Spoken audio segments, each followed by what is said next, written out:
The first time Rebecca Thompson sabotaged my presentation in front of the entire company, I just stood there, my carefully prepared slides showing corrupted data, wondering how my team could still be taking her side.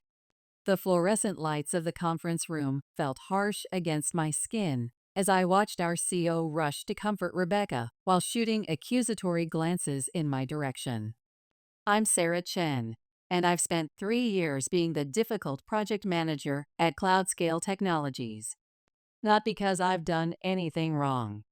I have a computer science degree, multiple project management certifications, and a track record of successful deployments.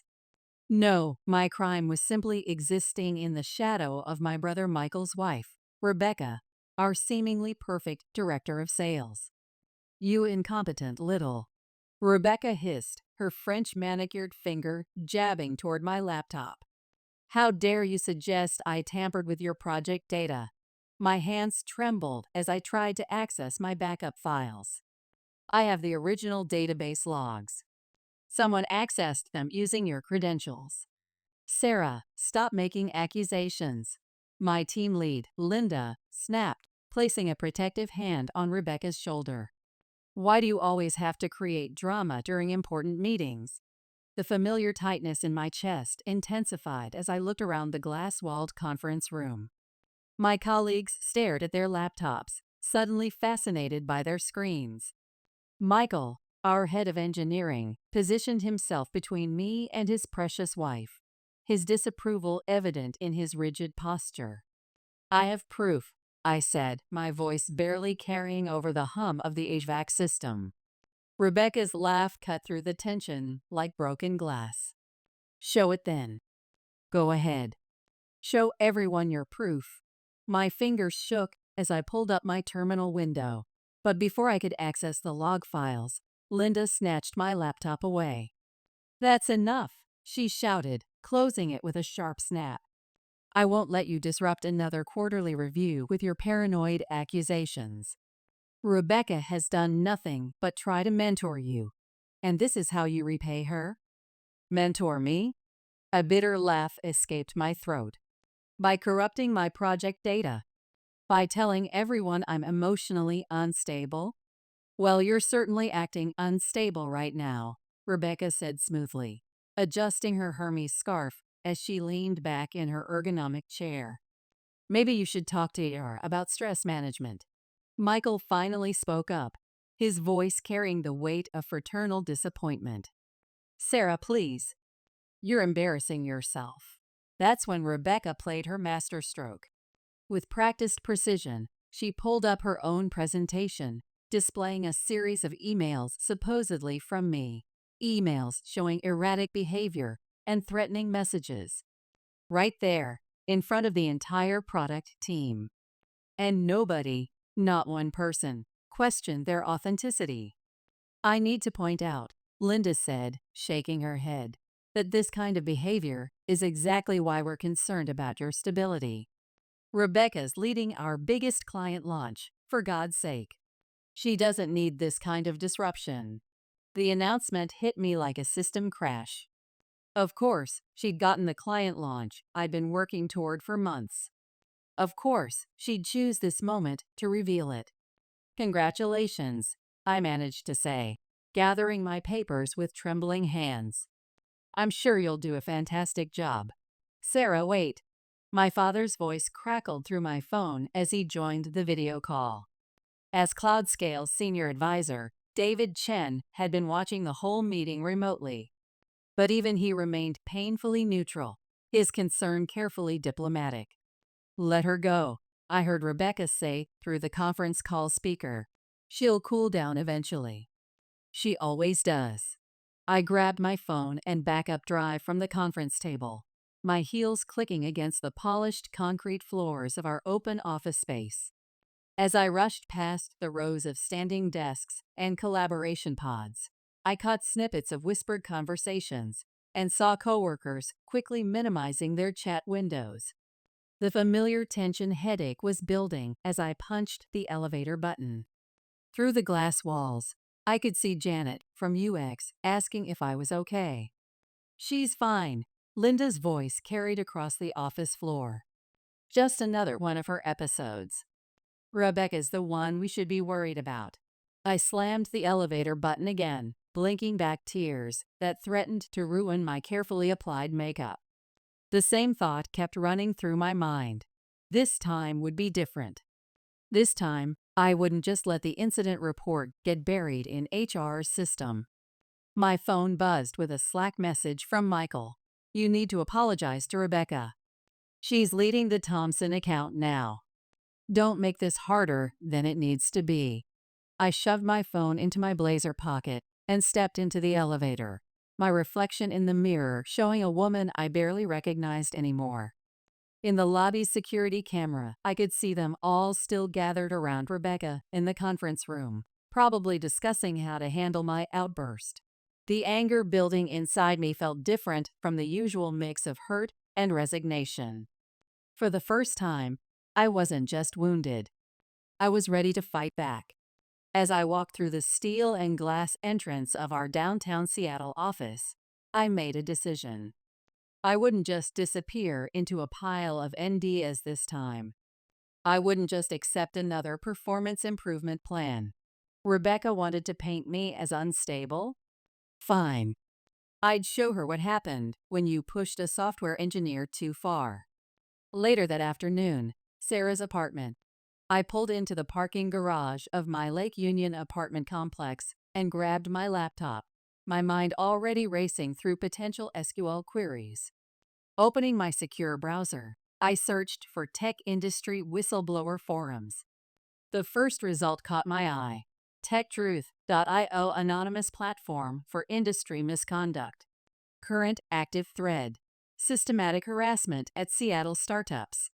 The digital clock on my monitor read 6:15 p.m. I took a deep breath and clicked Create Account. For the first time that day, I felt a glimmer of hope. The forum's interface glowed with a soft blue light as I scrolled through dozens of testimonials. Each post revealed patterns of abuse and manipulation that felt hauntingly familiar. Using a VPN and a newly created email, I carefully drafted my first post. Would anyone be willing to share their experiences with Rebecca Thompson? I typed, my fingers hesitating over the keyboard. Particularly during her time at Cloudscale Technologies or Sterling Industries. My cursor blinked for what felt like eternity. Then, suddenly, responses began flooding in. Wait. Rebecca Thompson from Sterling's sales department. A user named TechJustice2023 replied. The one who got promoted after the database incident. My heart started racing. I'm a current Cloudscale employee, I wrote back. Today, she compromised my project data and then accused me of being unstable when I tried to prove it. A private message popped up from a user called Data Phoenix. I was at Sterling when Rebecca ruined 3 careers with fabricated security breaches. I still have the original server logs. Want to compare timestamps? The same thing happened at Maxwell Corp. Another user, Code Warrior, added to the thread. She's been doing this for years. Later that evening, online meeting. 20 minutes later, I found myself in a secure video chat with Maria Rodriguez, a former Sterling Industries developer, and James Park, a tech ethics advocate who'd been tracking patterns of workplace harassment in the industry. Let me share my screen, Maria said, her voice tight with controlled anger. Look at these log files from 3 years ago. See the access patterns. The timestamped manipulations? I leaned closer to my monitor, my hands gripping my desk as I recognized the familiar signs. That's exactly what happened to my data today. Classic Rebecca, James commented, his fingers flying across his keyboard. She always follows the same pattern. Access the data through a compromised admin account, alter the timestamps, then gaslight the target into questioning their own sanity. My phone buzzed with another Slack notification. A message from Michael. Mom's having a breakdown because of you. Hope you're happy with what you've started. Maria glanced at her own screen and scowled. Let me guess. They're already trying the family guilt trip. I nodded, minimizing the Slack window. You know what's interesting? James said, sharing a new window in our chat. People like Rebecca leave digital fingerprints everywhere. Look at this pattern of GitHub commits and Jira tickets at her previous companies. What do you mean? I mean, he highlighted a series of entries. We should start mapping her digital footprint. Social media, code repositories, previous projects. When you're dealing with tech, everything leaves a trace. Maria's eyes lit up. That's literally what I do now. I work in digital forensics. Give me an hour with these logs. I don't know.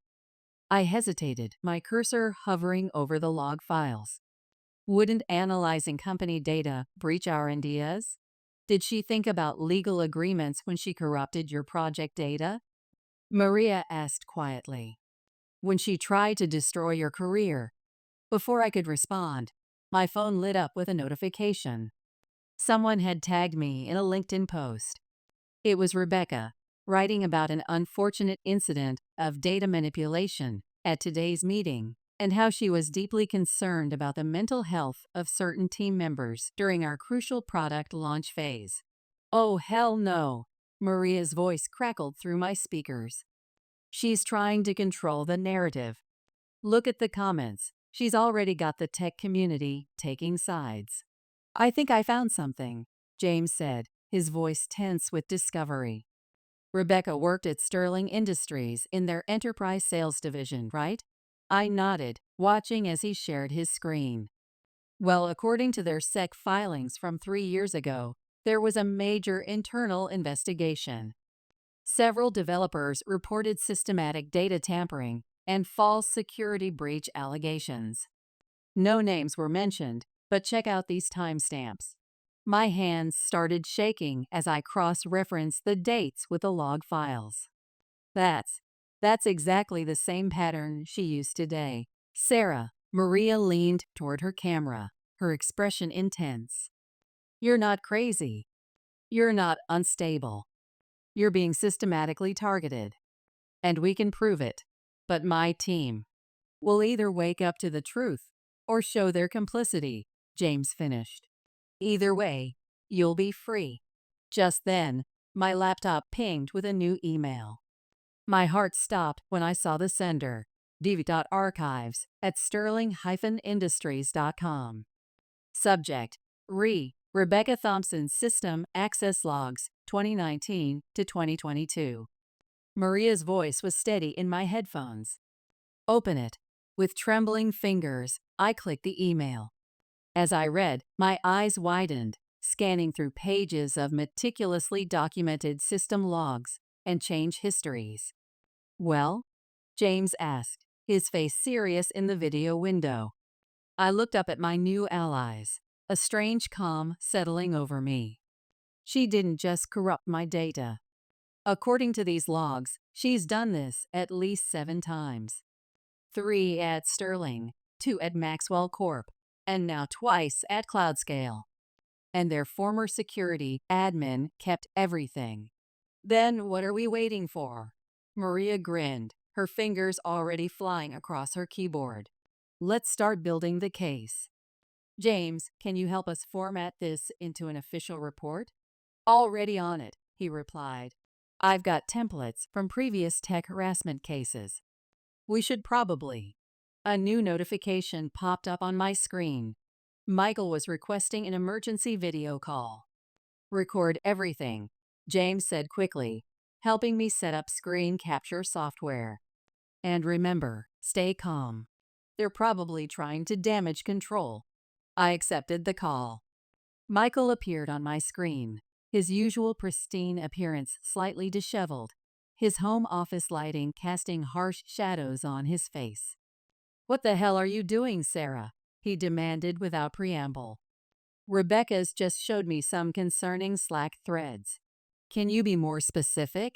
I asked, keeping my voice steady as Maria and James watched silently from another window. Which Slack threads exactly? Don't play dumb. Michael's voice crackled through my speakers. You've been collecting internal data logs, going through old repositories. What are you trying to prove? I think you know exactly what I'm trying to prove, I said, sharing my screen to display the Sterling Industries logs. Would you like to see what your wife did before she married you? His eyes narrowed as he scanned the timestamps. Where did you get these? The same place I got this, I said, opening another window showing Rebecca's systematic pattern of data manipulation. Her perfectly crafted digital fingerprints laid bare in lines of code. Michael's face went pale. This is corporate espionage. You could go to jail for this. Actually, James unmuted himself. This is evidence gathering of systematic workplace harassment. Very different legal framework, Mr. Chen. Who are these people? Michael demanded. Sarah, what kind of trouble are you causing now? These are my friends, I said, feeling stronger with each word. The only people who actually looked at the evidence when your wife destroyed my project data. Destroyed? Michael laughed, but there was a note of uncertainty in his voice. Now you're being dramatic. Maria shared her screen, displaying a pattern analysis of system access logs. Rebecca's digital signature was unmistakable across multiple incidents. This is your wife's greatest hits, I said. Want to see the rest? We have quite a collection. Where did you get these logs? His voice shook slightly. Turns out I'm not the first person Rebecca's tried to destroy, I said, pulling up more documentation. Just the latest in a long line of talented developers who got in her way. I'm going to be the last. Are you threatening my wife? No, I said, opening another window, showing a draft of our report to the ethics committee. I'm promising to expose the truth. Unless what? I took a deep breath, feeling James and Maria's silent support. Unless she publicly admits what she did to me and the others. Unless she steps down from the Thompson projects and gets help for whatever makes her need to destroy other people's careers. You're trying to blackmail us. Michael's face reddened on my screen. I'm trying to stop her before she ruins anyone else's career, I corrected, including the new developers on her team. That hit home. I saw the flicker of doubt in his eyes as he glanced at another monitor, probably reviewing the evidence himself. Think about it, Michael, Maria added softly. What happens when the junior developers start outperforming her? When they create better solutions than she can take credit for? What happens to their careers? Get out of this call, Michael said, but his voice lacked its usual authority. All of you, disconnect now. We're on my secure server, James reminded him. But you can leave whenever you want. Just remember, Sarah's not backing down this time. As Michael abruptly ended the call, my screen lit up with a new notification. Someone had shared Rebecca's LinkedIn post in TechCrunch's internal forum, sparking a heated discussion about toxic workplace culture in startups. Perfect timing, James said, a grim smile forming on his face. Ready to release the first batch of evidence? I hesitated, staring at the folder of carefully documented logs. What if this backfires? That's why we have a strategy, Maria reminded me. We start with the irrefutable data. Just enough to make people question her perfect tech executive image. My hands trembled slightly as I typed my response to Rebecca's post. Interesting how these stability concerns emerged right after I discovered these system logs. I attached a sanitized version of the access records. And now we wait, James said, monitoring the network traffic. We didn't have to wait long. Within minutes, my screen exploded with notifications. Rebecca was calling repeatedly through every possible platform: Slack, Teams, phone. My email inbox filled with urgent messages from Linda and the HR department.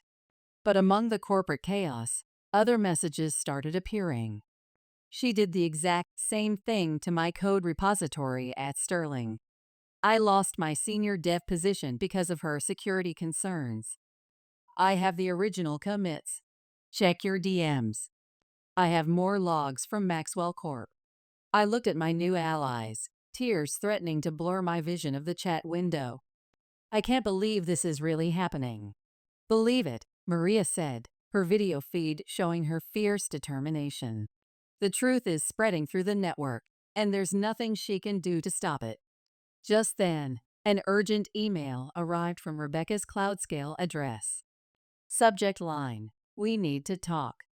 Now." Priority: highest. James' grim smile reflected in his webcam. Let the real system test begin. Don't open it yet, James warned as I moved my cursor toward the email. Let it sit in the queue. We were now in Maria's digital forensics workspace, watching the situation unfold across multiple tech community platforms. The techtruth.io thread had spawned a full-blown movement. #TechAccountability was trending on Twitter. Another one from Sterling Industries, Maria announced, analyzing data on one of her screens. Their former security lead says Rebecca threatened to report a breach under his credentials if he didn't lose certain access logs. My phone buzzed again. Rebecca's third email in an hour. Subject: "You're making a career-ending mistake." Now can I respond? I asked, watching the notification counter climb. Wait for it. James checked his system clock. Your brother should be getting an alert from the ethics committee right about now. Right on cue, my screen lit up with an incoming video call request from Michael. Put it on speaker, Maria whispered, activating her recording software. The ethics committee? Michael's voice was strained, his home office looking darker than before. Really, Sarah? You escalated this to the board. I'm following proper corporate protocols, I replied, keeping my voice steady. How's Rebecca handling the data audit? She's having a meltdown. The Thompson client is threatening to pull their contract. Is that what you want? To destroy the whole project? That's rich, Maria cut in. Using $1 million contract as a shield this time. Stay out of this, Michael snapped. Sarah, you need to retract your evidence submission to the committee. Now. Or what? Or the company will sue you for corporate espionage. Rebecca's already talking to legal about a cease and desist. I laughed, surprising myself. Perfect. Let's get everything on record in an official hearing. I'm sure Sterling Industries' former security team would love to testify about their logs. Silence filled the video call. Tell Rebecca to check her email, I said. I'm about to respond to her messages. I hung up and opened my encrypted email client, pulling up Rebecca's increasingly desperate messages. Keep it professional, James advised. Stick to the data. I typed, Dear Rebecca, I'm prepared to discuss this situation in front of the ethics committee. Feel free to bring legal. I'll bring my forensics team, along with complete documentation from your previous workplaces. Your choice. Best regards, Sarah. Send it, Maria said, her fingers flying over her keyboard as she compiled more evidence. As soon as I hit send, a new notification popped up. Someone had shared a video in the techtruth.io thread. Oh my God, I whispered as we watched. It was security camera footage from Sterling Industries' server room, showing Rebecca accessing a restricted terminal late at night, then reporting a security breach the next morning. The timestamp, James pointed out. This was 2 days before their senior developer's unauthorized access incident. Who leaked this? I asked, watching the crystal clear footage again. Anonymous, Maria said. But the message says former security admin. Ready to testify under oath. My phone lit up with a text from my mother. Your father's having anxiety attacks over this scandal. I hope you're satisfied destroying our family's reputation in the tech community. Before I could respond, another notification appeared. Rebecca had started a LinkedIn Live session. Play it, I said, my throat tight. Rebecca's perfectly composed face filled my screen. her home office backdrop meticulously arranged. "I need to address the malicious accusations being spread about me," she began, her voice trembling just enough to seem vulnerable. "I'm deeply hurt that my sister-in-law, who clearly needs professional help, has chosen to attack me during our crucial client launch phase. I've only ever tried to mentor her." Is she serious?" Maria muttered, rapidly documenting everything. "And I forgive her, because that's what family does. I just pray she gets the support she needs to handle the pressures of enterprise development." "Cut the stream," I said. "I can't watch anymore."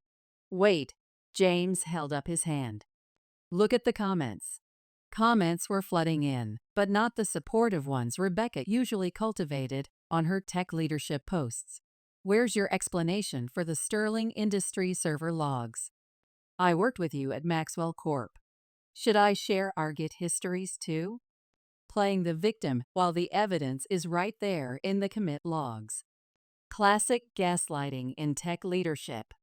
Rebecca abruptly ended the live stream. "She's losing control," James said. "This isn't following her usual script." My laptop pinged with a new email. Unknown sender. Subject line: Rebecca Thompson's history at Maxwell Corp. Inside was a detailed technical analysis from her former team lead, with repository logs showing a pattern of code manipulation and false security flags going back years. "This is bigger than we thought," Maria said quietly. "Forward it to Michael," James suggested. "He needs to see who he really married from a technical perspective." As I hit forward, another message came through, this time from my father. "Can we meet?" "Just us." "Secure channel." I showed the others my screen. "Go for it," Maria said. "But use our encrypted conference line and keep everything recorded." I messaged back. "Video call in 30 minutes. Sending you a secure link." His response came quickly. "I'll be there." No mom. No Rebecca. I have questions about the Sterling logs. I checked my secure chat applications, hands trembling slightly. What do I say to him? "The truth," James said simply. "Just the data. We'll stay on backup channels if you need us," Maria added, sending me a series of pre-analyzed log files. Rebecca's latest email arrived. "You have no idea what you've done to this company." I smiled grimly at my screen. For once, she was right about something. She really had no idea what legitimate security protocols could uncover. Video call, evening. My father's face appeared on my screen, looking older than I remembered. The dark circles under his eyes matched the worry lines creasing his forehead. His home office setup, once a point of pride, looked disheveled. Multiple monitors displaying various code repositories and system logs. "Your mother doesn't know I'm on this call," he said quietly, adjusting his webcam. I figured. I pulled up the Sterling Industries logs on my second monitor. "How bad is it at the company?" "Rebecca's threatening to sue for defamation. Claims it's causing her panic attacks." He paused. Michael's moved his workstation to a different floor. That was new. "They're having problems?" Dad nodded, his eyes scanning something off-screen. He found more logs. Old ones. From before they were married. His voice cracked. "She did something similar to his previous team lead. Made it look like she was stealing proprietary code. And you're just now auditing the logs?" I couldn't keep the bitterness from my voice. "Sarah, His video feed froze momentarily. When it stabilized, he was looking at his phone. "It's Mom." "Show me," I said. He turned his phone toward his webcam. The messages made my stomach turn. "Where are you?" "Rebecca's meeting with legal. If you're talking to Sarah, I'll never forgive you. The board might shut down the whole project because of this." "She's lying," I said flatly. "About the legal meeting. Rebecca's been active on our project management system all morning, reassigning her tasks to junior developers. Dad's eyes widened. What? I shared my screen, showing Rebecca's steady stream of Jira updates from the past hour, transferring ownership, changing access permissions, downloading project histories. The timestamps told their own story. Oh God, Dad whispered. Your mother's been. She's been telling the board about emergency legal consultations all morning. My monitor pinged with a notification. Maria had sent a link to a new post on techtruth.io. Someone had shared screenshots of Rebecca's project management activity alongside an internal memo about an urgent legal meeting. It's all falling apart, isn't it? Dad said, his voice hollow. The logs don't lie, Dad. They never did. A new video window popped up. Michael was requesting to join our call. I tracked Dad's IP address, he said as soon as he connected, his face ashen in his webcam feed. We need to talk. About what? I asked. About how Rebecca sabotaged your old team lead. Or about how she's been manipulating system logs for years. About how I'm submitting my resignation to the ethics committee. The words hung in the digital silence. What? Dad and I spoke simultaneously. Michael opened a terminal window, sharing his screen. Remember Karen, my former team lead? The one who supposedly tried to steal our codebase. He ran a series of commands, pulling up archived repository logs. Rebecca's digital fingerprints were everywhere. Timestamps, access patterns, modified commit histories, all meticulously documented in the system. Where did you get these logs? I whispered. Karen sent them to me. Said she's been keeping them encrypted for years, feeling guilty. Michael's hands were shaking visibly on his keyboard. There's more. So much more. God, I've been such a fool. Dad pushed his glasses up, squinting at the code scrolling past. Your mother. She's going to have to face reality. My laptop pinged with a notification. Rebecca had just posted on LinkedIn again, this time with a screenshot of a legal letter. Play it, Michael said. Rebecca's carefully composed face appeared in the post. I'm here to announce that I'm filing for an emergency injunction against my sister-in-law, who has launched a malicious campaign of corporate espionage against me and cloud-scale technologies. Comments were already flooding in. But your active Jira tickets show you're still working? What about the Sterling Industries server logs? The git commit histories don't lie. The post was hastily deleted. She doesn't know I'm on this call, Michael said, his voice tight. She thinks I'm in an emergency meeting with legal, backing her injunction request. What are you going to do? I asked, watching the notification count climb on my screen. I've already done it. Submitted all the evidence to the ethics committee this morning. Every log, every commit, every manipulated timestamp. Their forensics team has everything. Dad's video feed showed him receiving another call. Mom was trying to connect. Answer it, I said. Keep recording. David, where are you? Rebecca's in emergency meetings with the board. The whole project is. No, she's not. Dad cut in, his voice stronger than I'd ever heard it. I'm looking at her system activity right now. She's been modifying project permissions for the last hour. Dead silence. Linda, I said, keeping my voice steady. The ethics committee has access to all our logs. Would you like to explain why you've been spreading false information about emergency board meetings? You're recording this call, aren't you? Mom's voice shook. Everything's logged, Mom.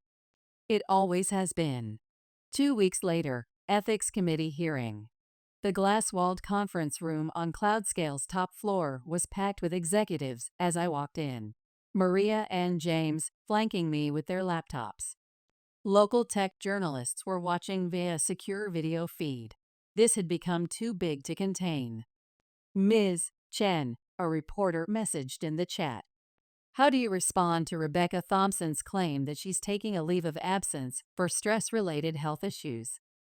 No comment, James replied professionally, helping me navigate through the crowded room. Inside, Michael sat at the developer's table, looking exhausted. She's trying to claim emotional distress, he said as we approached. Her lawyer says the pressure of the Thompson projects affected her judgment. Convenient timing, Maria muttered, setting up her forensics presentation. The elevator doors opened, and my parents walked in. Mom's face was drawn, her usual perfect Zoom background replaced by reality. Dad gave me a small nod. "Can we sit with you?" he asked quietly. Before I could answer, Rebecca's lawyer hurried over. "Mr. and Mrs. Chen, a word, please. Your testimony about the project deadlines and stress levels will be crucial." Mom straightened in her chair. "Actually, we're here to support Sarah." The lawyer blinked. "But Ms. Thompson said you'd vouch for the project's demanding timeline." "We've done enough covering up," Dad said, pulling up his own terminal. "Too much." The doors opened again. Rebecca walked in, wearing a conservative business suit, clutching a tablet. Her performance was perfect, except for the flash of panic in her eyes when she saw the array of monitors displaying her digital trail. "All rise," the board secretary announced as the ethics committee members entered. My phone vibrated. A message from Karen, Michael's former team lead. "Just submitted the final logs. Complete access history from 2019 to 2022. Good luck." The proceedings began with Rebecca's lawyer painting a picture of a stressed executive pushed too far by project demands. Then came the forensics team's turn. "I'd like to call our first witness." The lead investigator stood. "Sarah Chen, please walk us through these system logs." I approached the podium, my hands steady as I pulled up the evidence. Looking directly at Rebecca, I began walking through years of digital manipulation, fabricated security breaches, and calculated career sabotage. "And do you have proof that these log alterations were deliberate?" I nodded. "We have access patterns, timestamp modifications, and repository histories from 3 different companies, plus 16 other developers ready to testify to similar experiences." Rebecca's lawyer jumped up. "Objection. My client was under extreme pressure during these project cycles, which she documented only after being caught," the investigator counted. "We have evidence of premeditation spanning multiple platforms and years." Final moments of the hearing. Rebecca stood suddenly, her tablet clattering to the table. "These logs are manipulated.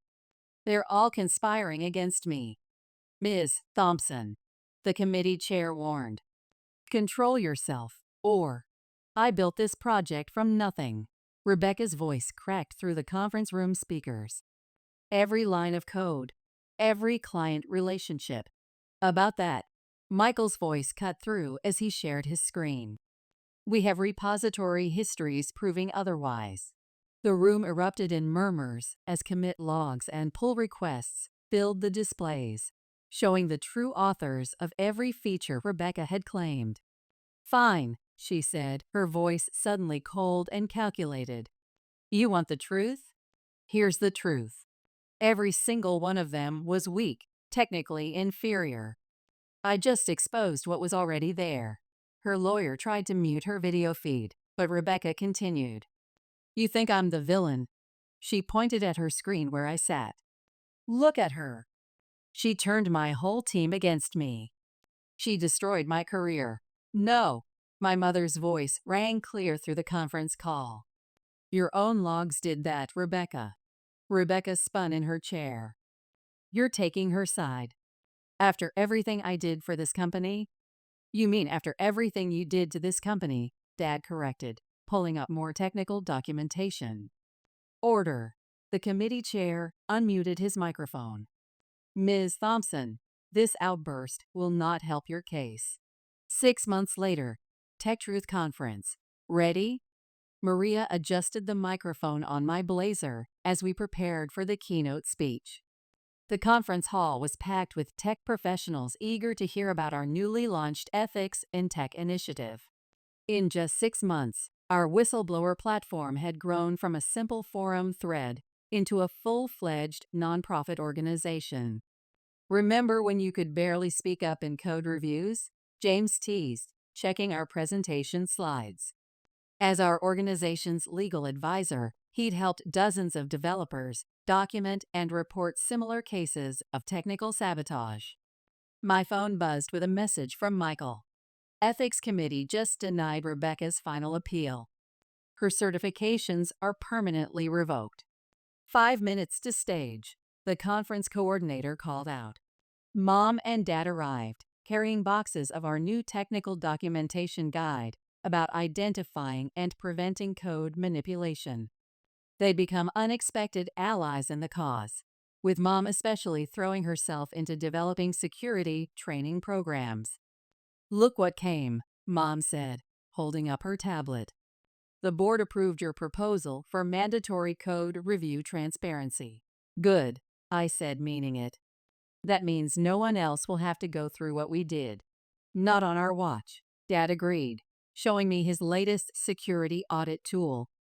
The conference doors opened, and Karen walked in with her new development team. She'd been promoted to CTO after the investigation revealed her original architecture designs that Rebecca had claimed as her own. "Sorry we're late," she said, setting up her laptop. The junior devs had some amazing additions to the ethics compliance module. Michael appeared behind them, carrying his own presentation materials. "And wait until you see the automated audit tools they've built." "Language in the codebase," Mom scolded playfully, but she was smiling. The conference organizer approached with James, who'd become the face of our technical ethics campaign after that first explosive repository analysis. "We'll start with the platform launch," James said, "then showcase the impact your case has had. We've got developers lined up to share their stories, including..." "Me," a familiar voice said. I turned to see Karen's former junior developer, now leading her own team. She'd gone from nearly losing her career to becoming a principal engineer, helping others protect their work and reputations. "The major tech blogs are covering this live," Maria added. "Your message about code integrity is going to reach developers worldwide." "Nervous?" James asked quietly.